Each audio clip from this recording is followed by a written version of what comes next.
Haleluya, Shalom Aleihim. Berjumpa lagi dengan saya pada perenungan hari ini tanggal 5 Oktober 2024. Kembali saudara, di pagi yang cerah ini kita mengucap syukur di dalam doa kepada Tuhan Allah kita yang selalu memberkati kita. Dan jangan lupa berilah senyuman dan sapaan kepada sesama kita. Kita awali perenungan pagi hari ini dengan tanda kemenangan yang diberikan oleh Tuhan kita Yesus Kristus, dalam nama Bapa dan Putra dan Roh Kudus. Amin.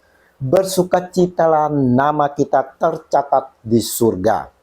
Bacaan liturgi hari ini diambil dari kitab Ayub 42 ayat 1 sampai dengan 3, dilanjutkan dengan ayat 5 sampai dengan 6, dan dilanjutkan dengan ayat 12 sampai dengan 17, serta Injil Lukas 10 ayat 17 sampai dengan 24. Saudara-saudaraku yang terkasih di dalam kasih Kristus, kita semua ini saudara adalah utusan-utusan Allah. Nah, sebagai utusan saudara, kita melakukan pekerjaan yang menjadi misi Tuhan Yesus. Adakah kita dengan sungguh menjalani perutusan yang diberikan oleh Tuhan Yesus ini saudara? Dan bagaimana pertanggungjawaban kita sebagai utusan? Realita di dalam pelayanan kita sering berbangga diri atas pelayanan-pelayanan yang kita lakukan. Kita bangga sudah banyak mempertobatkan orang. Kita bangga sudah banyak yang dibaptis. Seperti halnya para utusan dalam Injil hari ini saudara. Ke-70 murid itu kembali dengan gembira dan berkata, "Tuhan, juga setan-setan takluk kepada kami demi nama-Mu." Lukas 10 ayat 17. Ucapan yang penuh sukacita dan sedikit berbangga diri. Kita sama halnya dengan para utusan ini saudara. Lupa kalau dapat melakukannya semuanya itu karena kuasa Kristus. Sesungguhnya kita ini tidak mampu. Kita tak punya kuasa saudara. Yesus tahu semua apa yang telah dikerjakan oleh para utusan. Lalu kata Yesus kepada mereka, "Aku melihat iblis jatuh seperti kilat dari langit." Lukas 10 ayat 18. Dan Yesus pun tahu apa yang dilakukan kita saat menjalani perutusan ini saudara. Tapi ingatlah saudaraku yang terkasih di dalam kasih Kristus.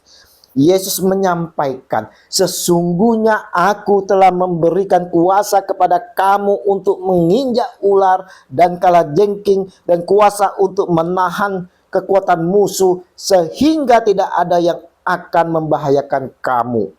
Lukas 10 ayat 19.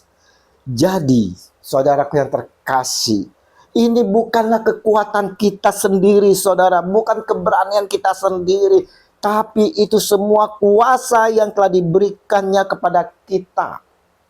Untuk itulah Yesus Tuhan mengingatkan kepada para utusan, kepada kita sekalian ini saudara. "Namun demikian janganlah bersukacita karena roh-roh itu takluk kepadamu, tetapi bersukacitalah karena namamu ada terdaftar di surga." Haleluya. Lukas 10 ayat 20. Saudaraku yang terkasih, Regi hari ini saudara mau mengingatkan kepada kita sekalian bahwa kekuatan dan kesuksesan bukanlah untuk dipamerkan. Kemampuan itu merupakan anugerah dari Tuhan Allah kita saudara, bukan karena kekuatan kita sendiri. Jadi saudaraku yang terkasih, selayaknya lah kita bersyukur kepada Dia yang memberinya kepada kita. Melalui regi ini saudara, mari kita mau belajar. Yang pertama, harus selalu mengucap syukur kepada Allah. Perlu menimba energi ilahi dari doa yang tekun dan tetap setia.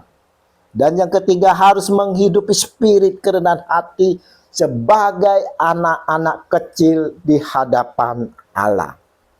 Ingat, sukacita yang sejati sebagai murid-murid Kristus bukanlah sukacita karena pencapaian diri yang bersifat duniawi dan sementara ini saudara. Karena itu bersukacitalah dengan rendah hati, karena kita percaya bahwa nama kita telah terdaftar dalam kerajaan sorga. Damai sejahtera dari Tuhan kita Yesus Kristus yang bersama Bapa dan menyatu dengan Roh Kudus selalu menyertai kita sekalian. Amin. Dalam nama Bapa dan Putra dan Roh Kudus. Amin. Shalom Alehim.